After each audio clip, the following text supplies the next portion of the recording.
सो अज जो ये असो नौजवान है जो सपूत है उन कम जो है इंतहाई शानदार है। इन कम है ज़बरदस्त कम इन यो है तो मुफ़क्किरन जो भी जो आलिम है असीं चवंदा आहियूं रहबर है शाह अब्दुल लतीफ़ भिटाई रहमतुल्लाह अलैह उन्हनि पैगाम के सजी दुनिया ताईं इंट्रोड्यूस कराइण के हवाले से उन्होंने एक जदीद एप्लीकेशन तैयार कई है जैसी मदद से 12 जो शाह अब्दुल लतीफ़ भिटाई जा रिसाला उनके 6 मुख़्तलिफ़ ॿोलियुनि ऐं 9 जो लिपियूं उन्हनि में हाँ अवां आसानी से पढ़ी सको था। सो ही तो थी वो उन कम जो तारफ़ संदन हवाले से ॿुधाईंदो हलां तो उन ताल्लुक़ उमरकोट डिस्ट्रिक्ट जो नंढड़े हिकिड़े शहर ढोरे नारे से है।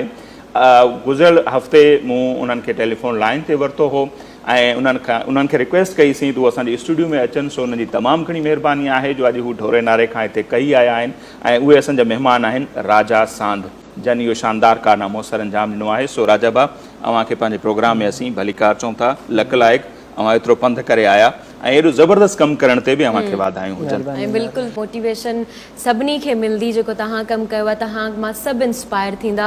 अच्छा एप्लीकेशन ठाहिण में कंहिंखां मदद वरिती या तव्हां पाण ई ठाही हुई?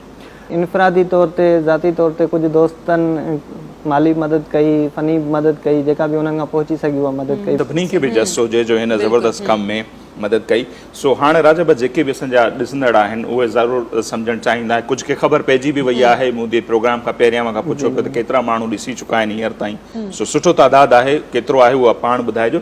सो कहिड़े नाले सां ही प्ले स्टोर ते मौजूदु आहे जेकॾहिं केरु सर्च करणु चाहे ऐं उनखे डाउनलोड करण जो तरीक़ेकार जी आम बियूं एप्लीकेशन थियनि थियूं ईअं बिल्कुल आम ॿियनि एप्लीकेशन जीअं ई करे सघिजे थो। प्ले स्टोर ते वञी शाह जो रिसालो मल्टीलिंगुअल मतलब घण ॿोलियाती 6 ॿोलियूं ऐं 9 लिपियूं शामिल आहिनि दुनिया जूं। मल्टीलिंगुअल ते क्लिक कंदासीं त ॿियनि एप्लीकेशन जीअं बिल्कुलु हुन ते इंस्टॉल ते क्लिक करे आराम सां आसानी सां विदिन मिनट्स हुतां पंहिंजे मोबाइल या टैबलेट में इंस्टॉल करे सघो था।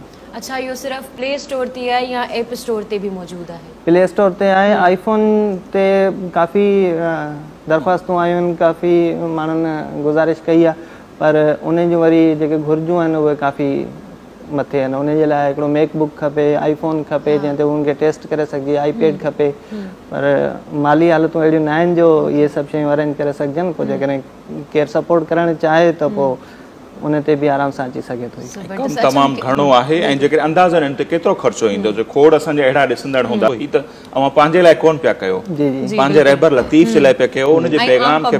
सो केतिरो एतिरो ख़र्चो हूंदो छो जो एतिरा सिंध में मुख़ैर माण्हू वेठा आहिनि पंहिंजे लेवल ते मुख़्तलिफ़ सरकारी इदारा आहिनि जिन जी इहा ज़िम्मेवारी उहे त न पिया कनि पंहिंजो अवां कयो पिया तव्हांजो सपोर्ट थियणु खपे। सही अंदाज़ो मार्केट जे हिसाब सां कॾहिं अॻिते पोइ थींदो रहंदो आहे। पोइ 4-5 लख रुपए ताईं थी वेंदो इहो। यो केॾो रकम माना एड़ा पैसा कोन 4 करोड़ खां वधीक नाज़रीन सिंधियुनि जी पॉपुलेशन रुगो हिन सूबे में जेकॾहिं आहे उन में 4 लख नथिंग।